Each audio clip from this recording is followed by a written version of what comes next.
Olá amigos, tudo bem com vocês? Estamos de volta aqui para o nosso resumo nessa terça-feira, dia 16 de setembro de 2025. E vamos lá, tem muita informação aqui para a gente trabalhar, beleza? Bom, primeiro, mais uma onda, né, de secretários aí na nova gestão de Laurez Moreira. Bom, voltou o Carlos Humberto Lima Silva no comando da Secretaria da Indústria, Comércio e Serviços, a SIX, né? O Beto já era secretário do governo Vanderlei, voltou, mais um que voltou, vários voltaram, né? E, inclusive aqui nós levantamos, deixa eu ver, é o 7º secretário do Laurez, que é oriundo da gestão do governador Vanderlei Barbosa, do governador afastado. Também assumiu a Secretaria da Cidadania e Justiça a subprocuradora pública geral e subdefensora pública geral e ex-defensora pública geral também, a doutora Estela Mares Postal, beleza? Ela comandou a Defensoria Pública de 2007 a 2010 e 2021 a 2025. Também aí nós tivemos como secretário de Parcerias e Investimentos, o governador exercício escolheu Odilon Coelho Lima Júnior, que estava como assessor especial redistribuído à Secretaria da Indústria e Comércio. O Odilon, ele é filho da ex-vereadora Marisa Salles, e que é prima do Fenelon Barbosa, portanto ele é primo do governador afastado Vanderlei Barbosa. Não que isso tenha alguma coisa a ver, que me disseram que ele é servidor de carreira, e enfim, e foi essa aposta aí. Então nós temos a relação aí de todos os nomes da nova gestão, né? Inclusive os nomes que são oriundos do governo Vanderlei Barbosa, né? Como o Paulo Lima, da DAPEC, a Irana Coelho, que era antes procuradora-geral e agora está na Casa Civil, o Murilo Centeno na Controladoria, o Bruno Azevedo na Segurança Pública, a Bárbara Jesuína no IGPREV, o Cledson Lima no Naturatins e agora o Beto Lima na Indústria e Comércio, beleza?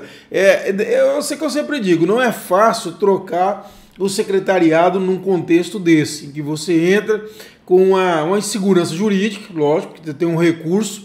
Por mais que muitos dizem que é pouco provável que seja bem sucedido, sempre há a possibilidade, e uma pessoa que está no projeto, ela pensa duas vezes, né, em deixar aquele projeto e que está dando certo, por exemplo, para assumir uma vaga num governo que amanhã ou depois pode cair. Quer dizer, a gente sabe que é muito difícil isso acontecer, mas pode acontecer. Inclusive, existe o fantasma da história recente aí do Eduardo Siqueira, né, que o vice assumiu. Falavam lá o tempo inteiro que o Eduardo não voltava mais, o Eduardo voltou. Então sempre há essa preocupação, não é fácil, beleza? Bom, eu estou trazendo aí no off que a participação da secretária municipal de Proteção e Bem-Estar Animal de Palmas, a Gabriela Siqueira Campos, na solenidade de assinatura da ordem de serviço para a retomada das obras do Hospital Geral de Gurupi nessa segunda-feira, deu o que falar, né? A Gabriela foi lá, ela disse que foi a convite do governador Laurez Moreira, porque o Laurez fez uma homenagem ao governador Siqueira Campos na assinatura dessa retomada de obra, e ela disse que estava representando o pai, o prefeito Eduardo Siqueira Campos, e o avô, o governador Siqueira Campos, beleza? E, bom, na sua fala, a Gabriela lembrou que o governador Siqueira Campos foi quem deu a ordem de serviço para a construção do Hospital Geral de Gurupi em setembro de 2013, quando Laurez era o prefeito da cidade, inclusive. E ela ressaltou que toda a estrutura de saúde, várias instituições lá da região sul foram conquistas, né, das gestões do governador Siqueira Campos, que é verdade, né? O governador Siqueira tem uma história ampla com Tocantins, e muito do que nós temos no estado, muito mesmo, se deve ao trabalho do governador Siqueira Campos. Agora, o que gerou foi muita especulação, né? Porque essa participação da Gabriela, muita gente viu como uma aproximação, na verdade, do Eduardo Siqueira Campos com o Laurez. Mas no entorno do Eduardo, que eu escuto não é isso, não. Eu escuto que não tem essa mínima chance, né, que ele é muito ligado à Dorinha e que continua na pré-campanha da Dorinha, beleza? Bom, o governador Laurez Moreira ele exonerou quase todo o corpo diretivo da Secretaria da Comunicação. Eu trago aí os cargos, né? A pasta agora é comandada pela minha amiga jornalista Luísa Rocha Pinheiro, e dispensou aí, ó, diretora de publicidade, gerente de relações públicas, gerente de controle, diretor de comunicação, gerente de redes sociais, gerente de assessorias, enfim, foi uma devassa, né, que foi feito lá na SECOM. Vamos ver o que vai acontecer a partir daí, né? Vamos ver o que vai acontecer. Inclusive, tinha muitos desses aqui que estavam na SECOM, que estão lá há muitos anos, né? É o caso da Val, é o caso da RAI, né? Que saíram de lá, que estão lá há muitos anos. É uma mudança no corpo técnico, né? É lógico que é um corpo diretivo, mas também composto por técnicos, né? E vamos ver aí o que vem no lugar, como vai ser o desempenho da SECOM a partir dessas mudanças, né? O Flávio Dino suspendeu o inquérito da FAMES contra o deputado Ricardo Aires e enviou os autos para o STF para que a competência seja definida. Eu expliquei aqui.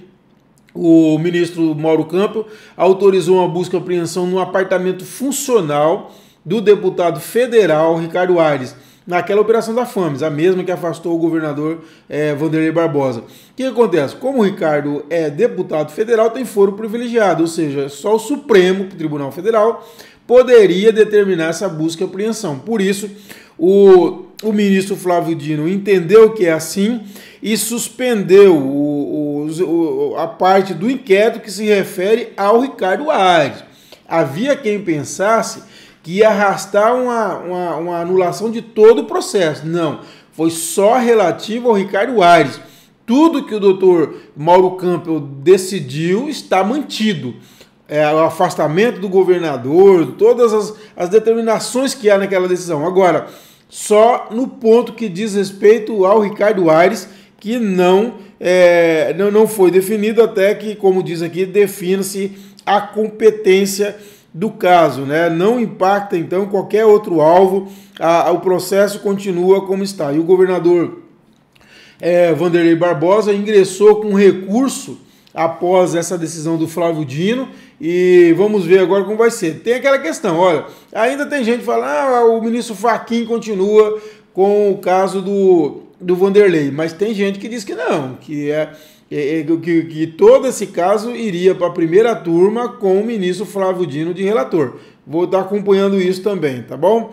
E teve uma especulação que eu coloquei aí, que está rondando bem os bastidores da Assembleia, que é o seguinte: tem aquele pedido de impeachment do Carlos Amasta, que está circulando. Enquanto houvesse pedido de impeachment lá pendente, se o Vanderlei renunciar agora, por exemplo, ele ficará inelegível.